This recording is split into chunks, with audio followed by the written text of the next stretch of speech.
Bienvenido a este video donde te quiero explicar los tratados que te van a preguntar en la parte de historia universal. Y no solamente eso, sino que además al final te voy a hacer preguntas, es decir, van a aparecer reactivos muy parecidos a lo que te enfrentarás en el examen de admisión sobre este tema. Así que te recomiendo quedarte hasta el final de este video.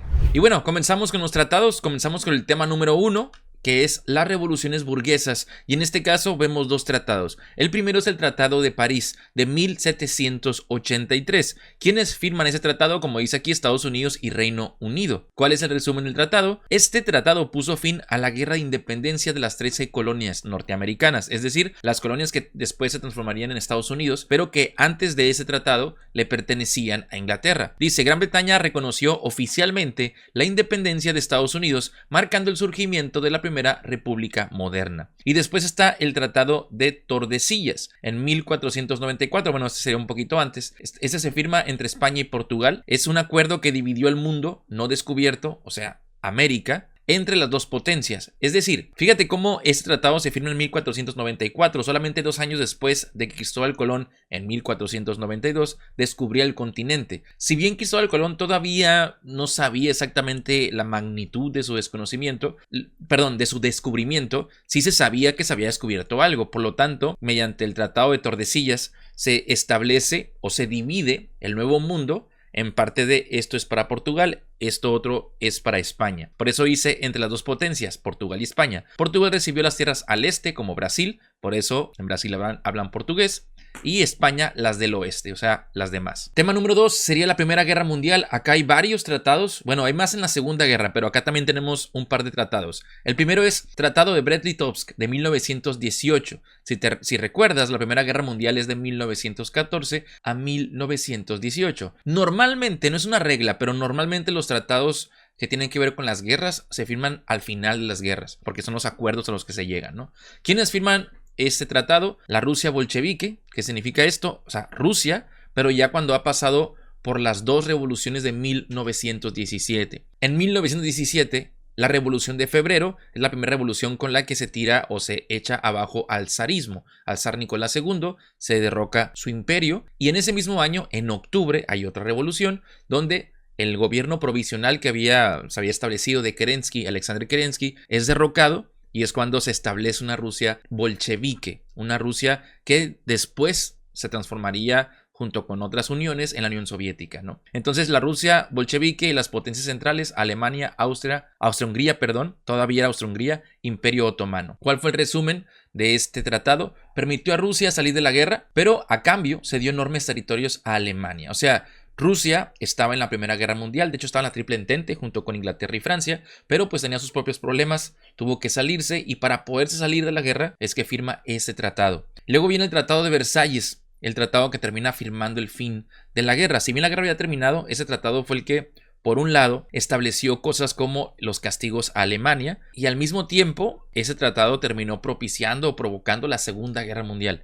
Dice, ¿quiénes firman el Tratado de Versalles? Alemania y las potencias aliadas, Estados Unidos, Francia, Reino Unido e Italia. Italia, curiosamente, estaba del otro lado de las potencias del eje, es decir, estaba junto con Alemania y Austria-Hungría, pero durante el trayecto, o mejor dicho, sí, durante el tiempo que pasa la guerra, termina cambiándose de bando. Entonces estos son los que firman el tratado, y el resumen del tratado es que Alemania fue obligada a aceptar la culpa del conflicto, pagar reparaciones de guerra, reducir su ejército y ceder territorios. Causó gran resentimiento en la población alemana. Por eso decía que ese tratado termina provocando la Segunda Guerra Mundial, porque aquí es donde se empieza a sembrar como una especie de rencor y descontento, y además a nivel económico también. Ese tratado castigó a Alemania en aspecto económico, provocó bastante crisis, se le quitó territorio y sobre todo se le dio un sentimiento de humillación a los alemanes, pues tenían que aceptar la culpa total de la Primera Guerra, ¿no? Esto obviamente supo ser bien capitalizado por, ya sabrás quién, con bigote aquí. Supo muy bien cómo utilizar ese descontento y llevarlo hacia, digamos, su partido y su movimiento y lo que surgió después. Otro tratado de la Primera Guerra Mundial es el Tratado de Saint-Germain de 1919. ¿Quiénes firman? Austria y las potencias aliadas. ¿Cuál es el resumen de este tratado? Se disolvió oficialmente el Imperio Austrohúngaro. Mira, en el examen, aquí estamos viendo cómo te pueden... estamos viendo información respecto a los tratados, obviamente, respecto al examen de admisión. Pero otra forma o otra pregunta sobre estos temas es que te pueden preguntar fue una consecuencia de la Primera Guerra Mundial. Entre las consecuencias de la Primera Guerra Mundial está, por ejemplo, que Estados Unidos emerge como potencia económica, pero otra también de las consecuencias más populares que te preguntan en el examen es la disolución de imperios. Tanto Austria-Hungría se disuelve como imperio y nacen Austria y Hungría, como también por otro lado el Imperio Otomano se disuelve y es cuando surge principalmente Turquía. El Tratado de Saint-Germain, lo que tienes que recordar es que este tratado disuelve oficialmente el Imperio Austrohúngaro. Austria reconoció la independencia de varios territorios, Checoslovaquia, Yugoslavia, Polonia, y se quedó reducida a una pequeña república. Se le prohibió unirse a Alemania y se limitó su capacidad militar. O sea, a los que perdieron la Primera Guerra Mundial, que en este caso serían Austria-Hungría y Alemania, les fue bastante mal, digamos, con los tratados, ¿no? Acá hay más tratados de la Primera Guerra Mundial. Dice Tratado de Sèvres 1920. ¿Quiénes firman este tratado? El Imperio Otomano y potencias aliadas,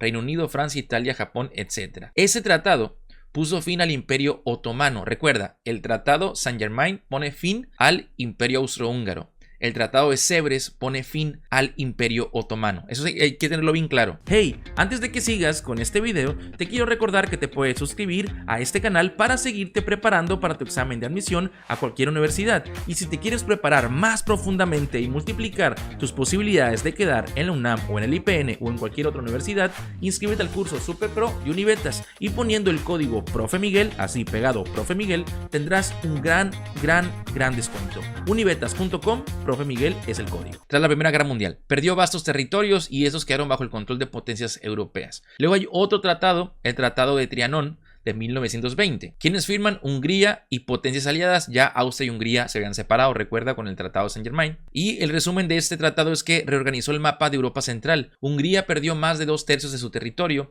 y población, lo que generó fuertes tensiones nacionalistas que perduraron durante el siglo XX. Número 3, Segunda Guerra Mundial. Nos brincamos al siguiente tratado. Ya estamos en la Segunda Guerra y está el pacto Ribbentrop-Molotov, un pacto de no agresión entre Alemania y la Unión Soviética. La Alemania nazi, no lo puedo decir bien porque luego se enoja YouTube, y la Unión Soviética. El resumen de este acuerdo es un acuerdo de no agresión entre dos enemigos ideológicos. Es curioso que Alemania y la Unión Soviética hasta cierto punto se llevaban bien, aunque ideológicamente eran opuestos. Técnicamente los alemanes estaban en contra del socialismo. Digo técnicamente porque igual y estaban a favor de un mayor y casi absoluto control o un control totalitario sobre la economía, pero no estaban a favor del socialismo, ¿no? Y la Unión Soviética pues representaba principalmente al socialismo. En este tratado se incluyeron cláusulas secretas para repartirse territorio como Polonia. Cuando la Segunda Guerra Mundial comienza con la invasión de Alemania a Polonia, precisamente ya estaba ahí el trato de la mitad, no la vamos a dividir entre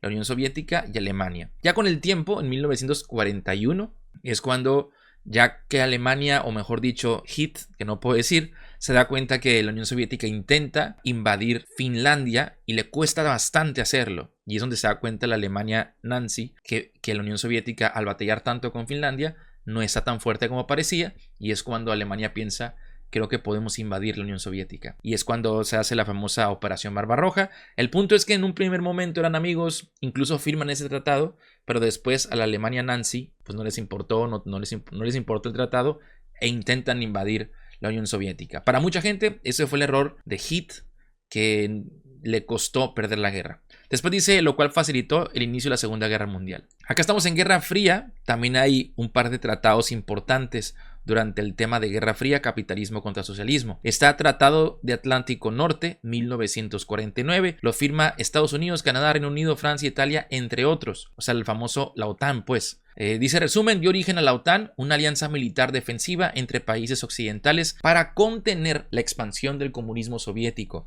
La OTAN es básicamente una organización entre países que buscaba defenderse entre sí, pero sobre todo para poder contener la divulgación del socialismo por el mundo, ¿no? Luego tenemos el Pacto de Varsovia, que sería básicamente lo mismo, pero, o mejor dicho, equiparable, pero del lado de los socialistas. Esto se firma entre la Unión Soviética y países socialistas de Europa del Este, como Polonia, Hungría, etcétera. Que el resumen de este pacto en respuesta a la OTAN, o sea, la OTAN son países capitalistas que intentan contener el socialismo. Pues los socialistas dicen, ok, yo voy a hacer también mi equipo que va a buscar lo contrario para protegerme precisamente a la OTAN, ¿no? Consolidó el bloque militar comunista bajo el control de Moscú. formalizando la división de Europa durante la Guerra Fría. Básicamente estos dos tratados son los que dividen los dos equipos que se enfrentan, al menos de forma ideológica, durante la Guerra Fría. Por un lado están los capitalistas. Es más, si tú buscas el logo o el escudo de la OTAN, te vas a dar cuenta que es azul. Y si buscas el escudo del Pacto de Varsovia, es rojo. Curiosamente, incluso a nivel cromático, existe como este antagonismo entre los capitalistas y los socialistas. Y ahora sí, comenzamos con las preguntas. Son pocos, realmente no son tantos tratados en Historia Universal. Creo que vimos más en Historia de México. Si no lo has visto, puedes checar en el canal. Tenemos ya el video dirigido para Historia de México. Vimos todos los tratados. También tengo otro video sobre todos los planes. Y tengo otro video sobre las constituciones. Todo esto te sirve para tu examen. Pregunta número 1. ¿Qué consecuencia tuvo el Tratado de Versalles para Alemania tras la Primera Guerra Mundial? ¿Alemania aumentó su territorio y ejército? Lo dudo, porque recuerda que el Tratado de Versalles castigó a Alemania. Inciso B.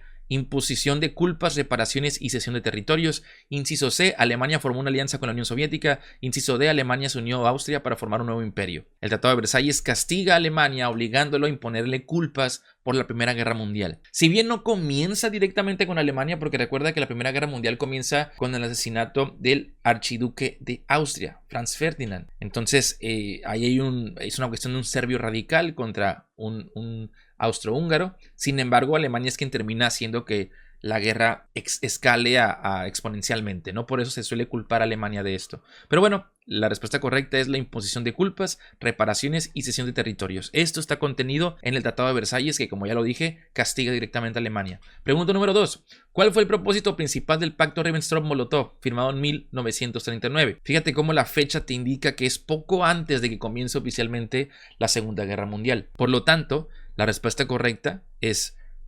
Para empezar, Ribbentrop-Molotov se firma entre la Unión Soviética y Alemania, cuando al principio se llevaban bien. ¿Y qué es lo que se ponían de acuerdo en ese tratado? Dividirse Polonia una vez que haya sido invadida.